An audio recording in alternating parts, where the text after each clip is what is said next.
자, 여러분, 안녕하세요. 저번 주에는 그 개인적인 사정이 있어가지고 휴강을 좀 했고요. 다시 이번 주부터 해가지고, 우리 이제, 두 번, 딱 두 번 정도 수업이 남았네요. 14주차랑 15주차랑. 그래서 6월 7일 그 14주차 강의 오늘 진행할 거고요. 그리고 마지막 15주차 강의는 6월 14일 날 우리 보강주차에 진행을 하도록 하겠습니다. 자, 오늘부터는 우리 전산세무 1급에 대한 공부를 할 거고요. 자, 그 첫 번째 시간입니다. 기출문제는 전산세무 1급 93의 기출문제를 풀면서 수업을 진행할 거예요. 음, 자, 지금 우리 기말고사 대체 리포트를 제출한 친구가 아직까지 딱 두 명밖에 없네요. 자, 주제는 우리 법인세 관련입니다. 이 법인세 중에서도 이 세무조정 그리고 소득처분에 대한 내용이 굉장히 중요한데요. 여기에 대해서 우리가 충분하게 연구를 해가지고 리포트에다가 좀 담아줬으면 좋겠습니다. 세무조정의 개념, 유형, 그리고 소득처분의 개념, 유형, 뭐 이런 종류들이 있거든요. 자, 이런 것들에 대해서 풍부한 사례들도 이렇게 그 소수를 하게 된다면 상당히 높은 점수를 받을 수가 있을 겁니다. 자, 제출 기한은 6월 21일, 그러니까 우리 16주차 기말고사 그때까지 월요일까지 보내주시면 되고요. 늦게 제출하는 친구들은 일단 30점이 간점이 되고 시작을 할 거니까 다른 친구들하고 굉장히 차이가 많이 날 거예요, 점수가. 자, 그러니까 절대로 기한 후 제출은 하지 말고 6월 21일 월요일까지 꼭 제출을 해주기를 바랄게요. 자, 그리고 보낼 때 계속해서 제가 지금 강조를 하고 있어요. 자, 메일 제목과 파일 제목을 조금 통일을 좀 하도록 할게요.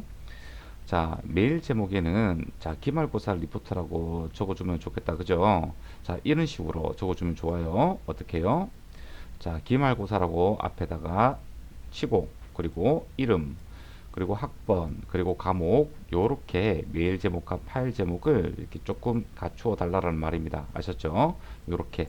그래야지 제가 제 과목에 누가 기말고사 리포트로 제출했구나 라고 알 수가 있지, 그냥 덜렁 리포트 뭐 이런 식으로 제출하게 된다면 누군지 파악도 안 되고, 또 굳이 또 이렇게 파일을 열어봐야 되는 번거로움이 있으니까 여러분들 요거 하나는 조금 지켜주기를 바랄게요.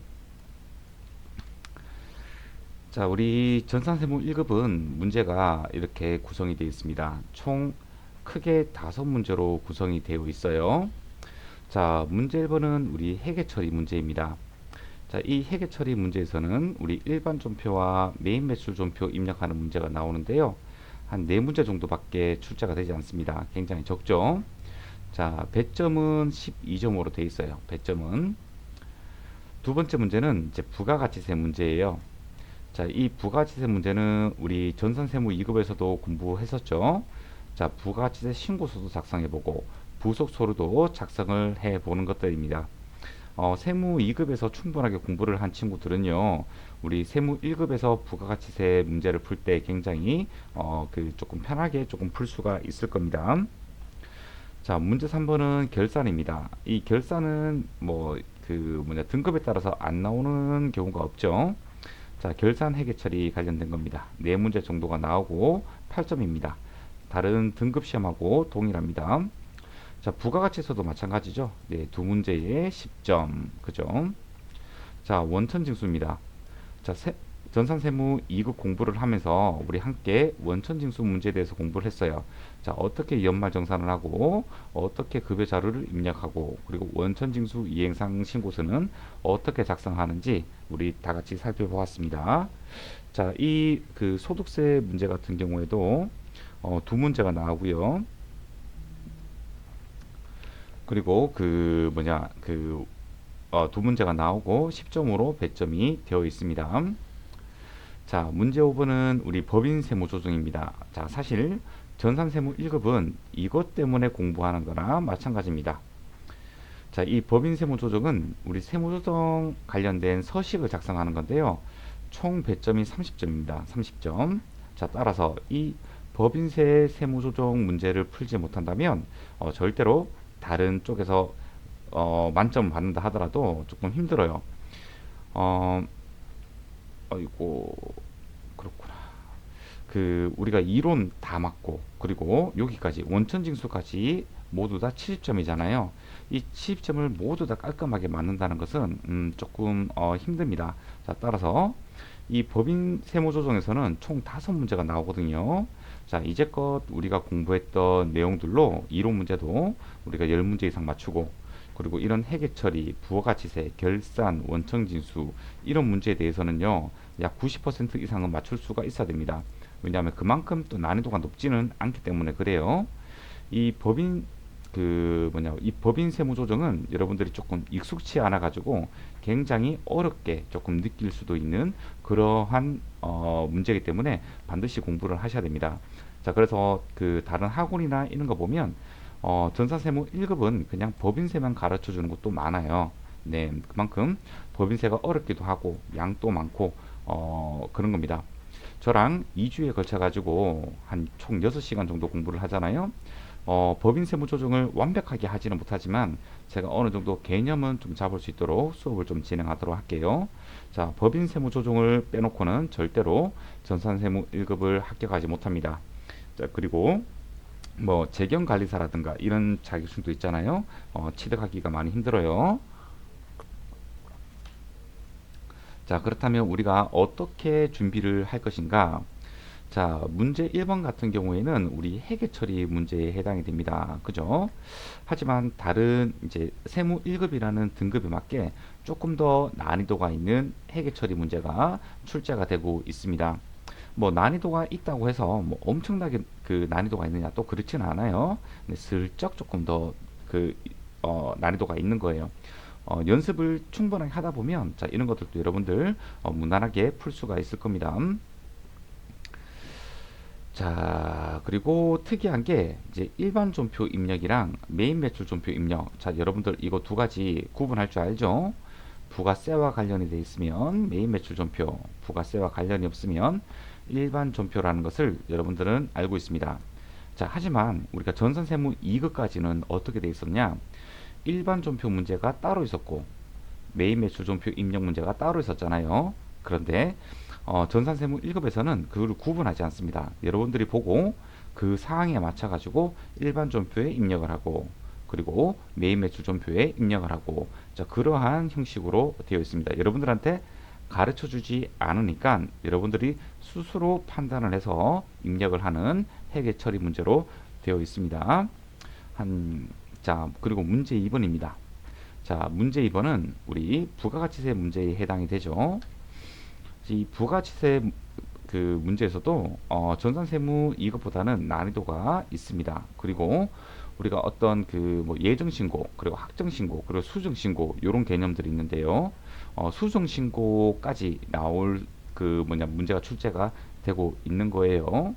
하지만 너무 걱정하지 않아도 되는 게 전산세무 2급 수준보다 살짝 높은 거기 때문에 너무 그렇게 걱정은 안 해도 됩니다.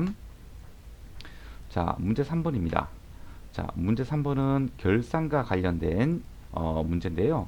자, 우리 충분하게 연습을 많이 했어요. 그죠? 전산세무 2급에서도.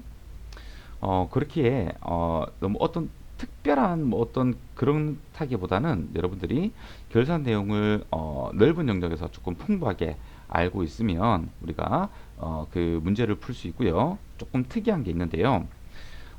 결산 회계 처리 문제에서 전산세무 1급은요. 자, 결과값을 우리가 만들어서 회계 처리해야 되는 문제가 출제가 됩니다. 어떤 거냐면 뭐 이런 것들이죠. 통상적으로 우리가 뭐 감가상각비라고 한다면 알려주죠. 뭐 기계장치의 감가상각비는 뭐 50만 원이다. 이런 식으로. 자, 그런데 어떤 자료가 있고 우리가 감가상각비라는 금액을 산출해서 그 산출한 값을 회계 처리해야 된다는 그런 말입니다. 비단 감가상각비뿐만 아니고 대손충당금, 뭐 퇴직급여 충당부채, 뭐 여러 가지가 있겠죠. 자, 이런 결과값을 산출해서 회계 처리해야 된다는 게 조금 부담이 있는 겁니다. 하지만 전산세무 2급까지 결산 공부를 한 친구들이라면요, 스스로 그 결과값을 산출할 수 있는 능력은 충분히 되는 거예요. 아셨죠? 자, 문제 4번입니다. 자, 문제 4번은 우리 원천징수와 그리고 연말정산 요 문제가 출제가 되죠. 요 문제도 전산세무 2급 수준보다는 살짝 난이도가 있습니다. 자, 그리고 퇴직금을 계산해야 되는 문제도 간혹 출제가 되고 있거든요. 그래서 조금 나는 넓게 공부를 하고 싶다 그러면 이런 퇴직금 계산 문제도 그 뭐냐 공부를 하고 들어가야 되고, 어떤 그 짧게 공부해가지고 임팩트 있게 그 합격을 그 목표로 하는 친구들 같은 경우에는 뭐 이런 것들 스킵을 하고 다른 중요한 내용들보다 챙겨가지고 합격할 수 있는 점수를 맞게끔 어떤 컨디션을 만드는 것도 상당히 좋은 전략에 해당이 됩니다. 자, 그리고 문제 5번은 우리 법인세 세무조정 문제죠. 5문제가 나오고요. 유일하게 전산세무 1급에서만 취급하고 있는 어떤 문제에 해당이 됩니다.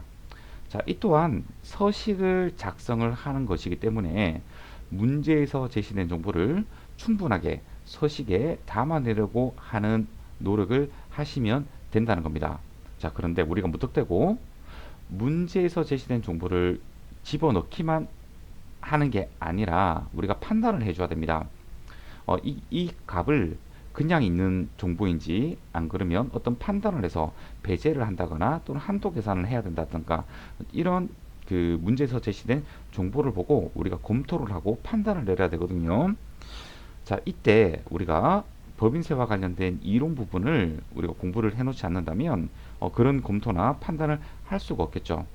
자, 언제나 우리가 실무 능력이 이론 시험하고 따로 떨어져 있는 게 아닙니다. 언제나 얘기했지만 이론이 더 중요하고, 그리고 이론을 베이스로 실습을 해야 하는 그러한 상황으로 여러분들이 만들어 줘야 돼요. 언제나 이론이 더 중요합니다. 아셨죠, 여러분들? 자, 그렇다면 어떻게 문제가 되어 있는지 한번 보도록 할까요? 자, 제가 먼저 열어놨습니다. 자, 전산세무 93회 기출문제고요. 자, 지금 보게 되면 한 가지 탭이 더 생겼다, 그죠? 우리가 그 전산회계 2급은 여기 회계 관리만 있었고, 그리고 전산회계 1급은 부가가치가 하나 더 있었고, 그리고 전산세무 2급은 소득세 대비 원천징수 탭이 하나 더 있었고, 그리고 전산세무 1급은 법인조정이라는 탭이 하나 더 이렇게 있습니다. 자, 또 하부 탭으로 법인조정 1탭 그리고 2탭 이렇게 또 나뉘어 있거든요. 자, 요거 우리가 충분히 공부를 할 거예요. 많다고, 이게 메뉴가 많다고 해서 너무 걱정하거나 노여할 필요는 없습니다. 하나씩 하나씩 공부를 하면 되는 겁니다. 자, 그럼 보도록 할게요. 자, 우진기업이네요. 우리가 열었던 기업이 우진기업인지 한번 확인해 보고요. 930번 코드고요. 그리고 제조와 도소매업을 영위하는 중소기업에 해당이 된다고 합니다. 자, 13기고요. 여기 13기 맞고요. 자, 2020년 1월 1일부터 12월 30일까지고요. 자, 다 맞아요. 자, 그렇다면 이제 시작하도록 합시다. 자, 입력시 유의사항은 제가 누누이 얘기를 했죠. 다 똑같아요, 이거. 네, 제조금비 500번대, 판매가입비 800번대, 그리고 채권 채무 관련해서는 거래처 코드를 걸어줘야 되고, 그리고 타계정 대체 거래는 우리 조교 8번으로 선택을 해야 되고, 그리고 매입 매출 존표를 입력할 때 하단의 분계까지 완전히 작성을 하고, 그리고 전자세금 계산서, 전자계산서, 이런 전자가 붙는 거는 전자 입력으로 반영을 하면 되는 겁니다. 아셨죠? 자, 문제 1번이네요. 자, 이렇게 적절한 회계 처리를 하시오 라고 되어 있기 때문에요. 자, 여러분들이 자, 스스로 자, 어떻게 해요?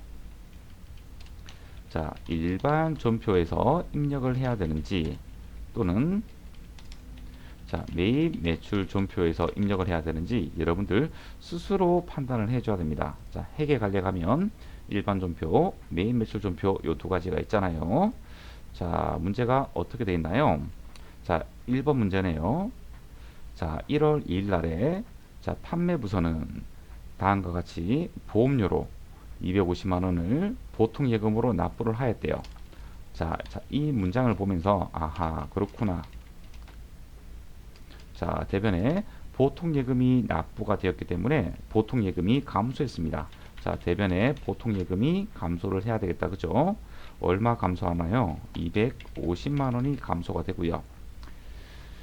단 자산으로 인식되는 부분은 정기 예금으로 태계 처리할 것이라고 되어 있네요. 자, 여기 보험료 250만 원인데 자, 어떤 건지 한번 보도록 합시다. 자, 계약자가 우진기업, 피보험자가 임직원, 수익자가 우진기업 이렇게 되어 있네요. 자, 보험료를 납부를 했는데 250만 원이 되어 있고요. 자, 임직원 보장성 상해보험. 근데 이 문제는 조금 실무적인 문제에 해당이 됩니다. 이게 학습 목적으로 여러분들한테 그 문제를 풀어 보라고 하기에는 조금 무리가 있는 어떤 그런 문제에 해당이 됩니다. 자, 이런 것까지 교재에 이렇게 풀라고 이야기를 하기 조금 힘든 부분인데요. 이게 여러분들이 전반적으로 이러한 내용들을 알고 있어야 문제를 풀 수가 있는 거예요. 자, 이게 어떤 거냐면, 자, 이게 보험료니까 이게 우리 어떤 그 무슨 어떤 뭐 생명보험 또는 무슨 뭐 손해보험 이런 그 보험회사에서 보험 계약을 체결하고 해당 보험료를 납부하였을 때 어떻게 회계 처리하느냐를 묻는 겁니다. 아셨죠? 자, 이게 아직까지 조금 명확한 부분이 조금 없는 것들이 있는데 명확한 부분만 먼저 이야기를 드릴게요. 자, 이런 그 계약을 보고 우리는 법인 계약이라고 합니다. 실무에서는요. 법인 계약이라고 합니다. 자, 우리 보험 계약의 관계자를 한번 보도록 할게요. 자, 계약자가 있고, 자, 피보험자가 있고, 자, 그리고 수익자가 있습니다. 자, 이 보험 계약 관계자를 제가 어디서 한번 그 알려줬냐 하면 우리 소득세 공부할 때 한번 이야기를 해준 적이 있습니다. 언제요? 그렇죠. 우리가 보장성 보험료 세액공제라는 그 세액공제 항목이 있는데 그때 연간 100만 원을 한도로 납부금액의 12%를 우리가 세액공제해 주는 게 있잖아요. 자, 그때 제가 이야기를 한번 해줬었어요. 자, 보장성 보험료 세액공제는 기본공제 대상자가 자, 피보험자에 해당이 되는 보험계약에 대해서 지출을 하게 되면 우리가 그 보장성 보험료 세액공제를 받을 수가 있었던 겁니다. 자, 그런데 지금은 그게 아니라 이렇게 되는 거예요. 자, 법인 자체가 보험계약을 하는 겁니다. 자, 지금 우리 주식회사 우진기업 같은 경우에는요. 자, 법인은 자, 스스로 법률적으로 스스로라는 말보다는 자, 법인은 자, 법률적으로 인격을 부여한 어떤 그 준인간이라고 해야 되나요? 어떤 부여한 어떤 그 생명체라고 하기 뭐하고 단체라고 한번 해보도록 합시다. 자, 그래서 우리가 개인 또는 법인이라고 이야기를 하잖아요. 맞아요. 이 법인은 법률적으로 사람처럼 그 어떤 인격을 부여한 단체를 의미하는 거예요. 그래서 개인은 식별번호가 주민등록번호라는 게 있어요. 주민등록번호. 자, 법인은 법인 등록번호라는 게 있어요. 자, 그래서 이 법인 등록번호를 부여받기 위해서 우리가 등기소에 자, 그 법인으로 등기를 우리가 먼저 해줘야 되는 겁니다. 사람이 태어나고 나면 우리가 동사무소에 출생신고를 함으로써 주민등록번호가 생성이 되지만 자, 법인은 등기를 함으로써 법인 등록번호가 생성이 된다는 겁니다. 그렇다면 이 법인 등록번호가 개인의 주민등록번호 역할을 하는 거예요. 자, 여기에서 사업자 등록번호라는 것이 있습니다. 그죠? 자, 개인도 세무서에다가 사업자 등록을 하게 되면 사업자 등록번호를 부여받고요. 법인도 세무서에다가 사업자 등록을 하게 되면 자, 사업자 등록번호라는 것을 부여를 받게 되는 겁니다. 자, 따라서 이 사업자 등록번호로 우리가 개인이냐 법인이냐 따지는 것보다는 주민등록번호가 있냐 그리고 법인 등록번호가 있냐 이걸로 개인과 법인을 구분하는 것이 더 옳은 방법입니다. 자, 이것을 왜 이야기를 해줬느냐? 자, 우리가 일반적인 개인은 어떻게 되나요? 자, 보험계약 당사자가 통상적으로 우리는 아직까지 학생이니까 어머니와 아버님께서 우리가 어떠한 그 어떤 치료비 명목으로 어떤 뭐 수술비라든가 이런 막대한 비용이 발생할 걸 대비해 가지고 여러분들 명의로 어떤 보험계약 같은 것을 그 보험 설계사를 통해 가지고 보험계약을 체결을 하죠. 자, 이때 이 계약자는 돈 내는 사람을 의미합니다. 돈 내는 사람. 자, 우리 개인으로 따진다면 부모님께서 계약자가 되어 가지고 보험료를 이렇게 보험회사에다가 납부를 하겠죠. 자, 피보험자는 자, 보험 대상이 되는 것을 이야기합니다. 그 말이 뭐냐 하면 다쳐야 하는 사람입니다. 자, 결국 이 피보험자가 다쳐야 이 수익자가 돈을 받을 수 있습니다. 돈 받는 사람입니다. 자, 통상적으로 부모님입니다. 다쳐야 하는 사람은 자, 우리 뭐 아이들이라든가 또는 뭐 남편이라든가 또는 아내라든가 또는 우리 그 뭐 할아버지 뭐 할머니라든가 그렇게 되겠죠. 자, 그래서 통상적으로 자, 이렇게 이 피보험자를 지키기 위해서, 그러니까 금전적으로 지키기 위해서 보험계약을 하는데요. 통상적으로 돈 내는 사람이 다시 또 이렇게 돈을 받고 이렇게 되는 거죠. 자, 이렇게 들어가는 구조를 우리가 법인계약이 들어가게 되면 이렇게 하는 겁니다.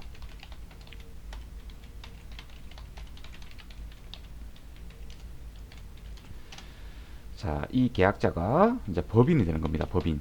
지금처럼 우진기업 이렇게 해요. 자, 이 피보험자는 이제 임직원이 해당이 됩니다. 그래서 만약에 임직원이 다치거나 죽었을 때 그걸 보험사고로 해서 법인은 돈을 받아서 뭐 어떤 퇴직 위로금을 지급을 한다든가 또는 병원비 일부를 복리후생 측면에서 지원해 준다거나 그런 목적으로 보험을 가입을 하거든요. 자, 지금 수익자도 우진기업입니다. 자, 이러한 상태를 보고 우리는 법인계약이라고 이야기를 합니다. 아셨죠? 자, 이런 법인계약이 이루어지고 나면 어떻게 되느냐? 자, 법인계약은 자, 법인이 납부하는 보험료를 비용이나 또는 자산으로 처리를 해야 되겠죠. 자산으로 처리를 해야 됩니다. 자, 그런데 우리가 이 보험료라는 비용 계정이 있고 또는 지금처럼 자산으로 인식되는 부분은 정기 예금으로 회계 처리할 것이라고 했잖아요. 자, 그래서 우리가 보험료 중에서 또 일부는 우리가 자산 계정을 사용해야 된다는 겁니다. 여기서는 지금 정기 예금이라고 하면 되고요. 여기 비용 계정은 그냥 보험료라는 계정을 사용을 하면 되는 겁니다. 자, 보험료 중 일부 중에서 이런 것들이 있어요. 자, 계약자가 돈을 납부할 때는요. 자, 보험료를 법인이 납부할 거거든요. 자, 이 보험료는 어떻게 되어 있느냐? 이렇게 되어 있습니다. 크게는 자, 이제 소멸성 어떤 그 보험료가 있고요. 그리고 저축성 보험료 같은 개념들이 있어요. 자, 이 소멸성 보험료는 다시 계약자에게 되돌려주지 않는 금전을 의미하고요. 저축성 보험료는 계약 만기나 또는 해지를 했을 때 어떤 이유를 붙여서 지급하는 금전을 의미를 합니다. 아셨죠? 자, 이 소멸성 보험료에는 통상적으로 보험회사도 뭐 직원들을 채용을 해가지고 급여도 주고 해야 되니까 그런 사업비도 있고요. 그리고 소멸성이 이런 어떤 그 상해라든가 질병이라든가 이런 어떤 아이고 말이 잘 안 나오네요. 어떤 질병이나 또는 사망이나 또는 그 상해나 이런 목적으로 지출되는 보험료를 우리는 소멸성 보험료라고 이야기를 합니다. 뭐 사업비라든가 또는 질병, 상해, 또 사망을 보장하기 위한 어떤 보험료를 우리는 소멸성 보험료라고 합니다. 자, 그렇다면 비용 계정은 소멸성 보험료에 해당하는 금액을 비용 계정으로 처리를 하면 되고요. 자, 그리고 보험료 일부 중에서 자산 계정으로 사용해야 되는 보험료는요. 어떤 이런 그 저축성 보험료에 해당하는 금액을 그 뭐냐 자산으로 잡아주면 되는 겁니다. 자, 지금 현재에서는요. 이렇게 돼 있다. 그죠? 자, 임직원 보장성 상해보험이다. 그죠? 자, 요거 50만 원이네요. 자, 요거 소멸성 보험료에 해당이 되는 겁니다. 자, 50만 원. 자, 그리고 자산에 해당되는 금액, 여기 저축성이라고 돼 있다. 그죠? 다시 되돌려주는 금액이니까 저축하는 거랑 마찬가지잖아요. 자, 그러면 우리가 정기예금의 돈을 뭐 정기적금이나 또는 뭐 이런 곳에 저축을 하는 거랑 개념이 똑같은 거거든요. 그래서 요거는 비용으로 처리하면 안 되고 반드시 자산으로 처리를 해야 한다라고 생각을 해 주셔야 되는 겁니다. 아셨죠? 자, 이 부분이 굉장히 어려운 부분들입니다. 이게 실무에서 이루어지는 부분들이고 실제로 여러분들이 현장에 투입이 되고 나면 그 뭐냐 요런 내용들을 좀 알고 있으면 올바르게 해결 처리를 할 수 있고 그리고 주변에 어떤 그 뭐냐 이렇게 관리자 분이라든가 뭐 이런 분들하고 같이 의논을 해가지고 해결할 수 있는 부분들입니다. 자, 하지만 요런 그 배경 지식을 알고 있어야 올바르게 해결 처리를 할 수 있다는 거죠. 자, 그렇다면 자, 해결 처리를 한번 해볼까요? 우리가 하다가 말았는데 자, 해결 처리를 완료 한번 해보도록 할게요. 자, 일단 보험료는 보통 예금에서 납부가 되었고요. 자, 그리고 여기 보장성 부분, 그러니까 소멸성 보험료에 해당돼서는 보험료라는 비용 계정을 사용을 해야 됩니다.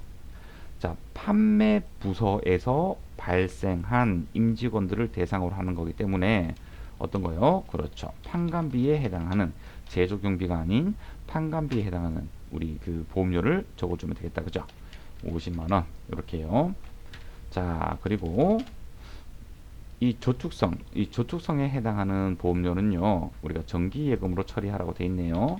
자, 이런 식으로 정기예금 200만 원 이렇게 하시면 될 것 같습니다. 자, 요거 전표에 실제로 한번 입력을 한번 해보도록 할게요. 자, 1월 2일입니다. 자, 차변, 자, 보험료 500번째 사용하면 안 되죠. 자, 821번에 보험료를 사용을 해야 됩니다. 자, 50만 원 입력을 해주고요. 자, 대변보다는 차변 먼저 완성시킬게요. 자, 정기예금입니다.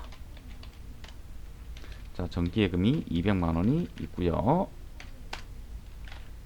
자, 대변. 자, 보통 예금입니다. 250만 원. 이렇게 해계 처리를 하면 될 거예요. 자, 만약에 여러분들 이 수익자가 우진 기업이 아니다. 자, 요게 임직원이다. 자, 이렇게 되었으면 어떻게 될까요? 자, 요것도 실무상으로도 발생하는 것들인데요. 자, 수익자가 임직원이 되게 되면 이러한 일들이 발생을 하게 됩니다. 자, 우리 요거 한번 볼까요?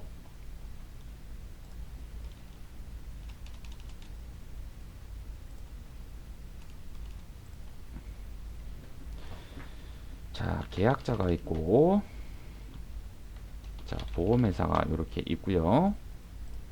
자, 계약자는 보험회사에게 금전을 지급할 거예요. 자, 이렇게요.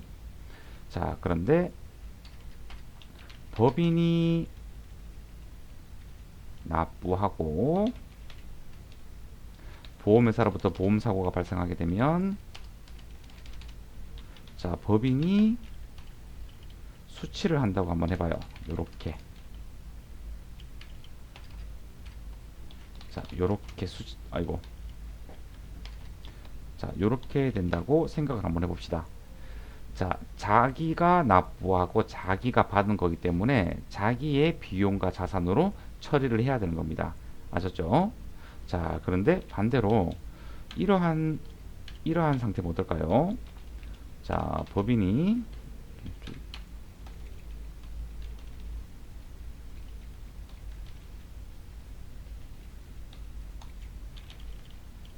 자, 중간에 보험회사가 있고,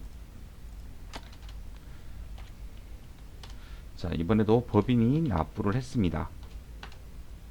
자, 그리고 그 뭐냐, 어, 보험회사가 있고요. 자, 대신에 돌은, 자, 수취하는 사람은 우리 임직원입니다. 자, 지금 요 상태에서는 자, 법인의 비용과 자산으로 계상을 해야 됩니다. 자, 만약에 이런 거라면요, 어떻게 되는 거냐? 자, 임직원이 납부해야 하는 금액을, 자, 법인이 대신 납부한 그 형식이 돼버립니다. 자, 결국, 자, 법인이 임직원을 대신해서 납부한 것이나, 잘 들어요. 법인이 임직원에게 급여를 주고 그 급여를 가지고 임직원이 보험회사에 납부를 했어요. 자, 이게 차이점이 없죠. 이렇게 그냥 바로 납부를 하거나, 또는 법인이 임직원한테 그 보험료에 해당하는 금액을 먼저 주고, 그리고 그 임직원이 보험회사에 납부를 하나, 그냥 법인이 다이렉트로 납부를 하나, 형식은 똑같은 겁니다. 아셨죠? 형식은 똑같은 거예요. 자, 그래서 이러한 상태에서는 법인이 납부한 거는 임직원을 대신해서 납부를 한 거기 때문에, 이때는 이 납부한 보험료를 그 급여로 잡아줘야 되는 겁니다. 아셨죠? 급여로 잡아줘야 되는 거예요. 왜냐하면 수익자가 임직원이잖아요. 그러니까 이 법인이 위험 부담을 하고 법인이 받아야지만 법인의 비용과 자산으로 계상이 되는데, 만약 지금처럼 수익자가 임직원이라면 이 법인은 자기는 보험료만 납부하고 좋은 거는 임직원이 받는 거잖아요. 그러니까 법인의 비용과 자산이 되진 않습니다. 아셨죠? 물론 법인 입장에서는 보험료로 비용 처리를 하든 급여로 비용 처리를 하든 동일한데, 이 수익자에 기착되는 형태가 다른 거죠. 그죠? 수익자가 임직원이라면 급여 형태로 되어 가지고 그 뭐냐, 이제 그 임직원의 어떤 소득세가 가세되는 그런 가세 대상으로 산정을 해줘야 된다는 그런 게 있습니다. 자, 요런 것들이 실무에서 한 번씩 발생합니다. 발생해요. 아주 없는 건 아니고요. 그렇다고 많이 있는 것도 아니고. 근데 요즘은 대부분 어떤 보험회사나 또는 어떤 컨설팅 하는 회사에서, 자, 이러한 것들을 해주고, 이런 것들도 좋은 목적도 있고 하거든요. 너무 자신의 이익만 생각하지 않는다면 여러 가지 좋은 장점들도 있습니다. 하지만 그렇지 않은 상태가 더 많아서 문제인 거죠. 자, 그래서 대부분의 또 회사들이 이런 그 보험회사라든가 또는 컨설팅 회사에서의 바람을 타고 나면, 자, 이렇게 보험료가 납부된 것을 여러분들이 법인 통장에서 확인할 수가 있는 겁니다. 자, 그래서 여러분들이 법인 통장에서 보험료가 빠져나갔구나. 그러면 반드시 이 수익자가 누구인지를 확인을 반드시 해줘야 됩니다. 자, 수익자가 만약에 지금처럼 우진기업이다. 자, 그렇다면 요렇게 회계 처리를 하면 되는 겁니다. 아셨죠? 자, 그런데 만약에 이 수익자가 임직원이다. 자, 그렇다면 상황은 달라집니다. 어떻게요? 자, 차변에, 자, 급여 250만 원. 그리고 대변에, 자, 보통예금 250만 원. 자, 이런 식으로 그 회계 처리가 되어줘야 된다는 겁니다. 아셨죠? 자, 지금 이때 원천 징수를 지금 하지 않았잖아요. 그죠? 그래서 실제 급여 나갈 때, 자, 보험료에 해당하는 급여까지 산정해서 원천세 신고를 해야 된다는 겁니다. 신고를. 아셨죠? 자, 이게 실무적인 문제인데 왜 이렇게 문제화를 시켰는지는 잘 모르겠습니다. 자, 이제 2번 문제 한번 풀어보도록 할게요.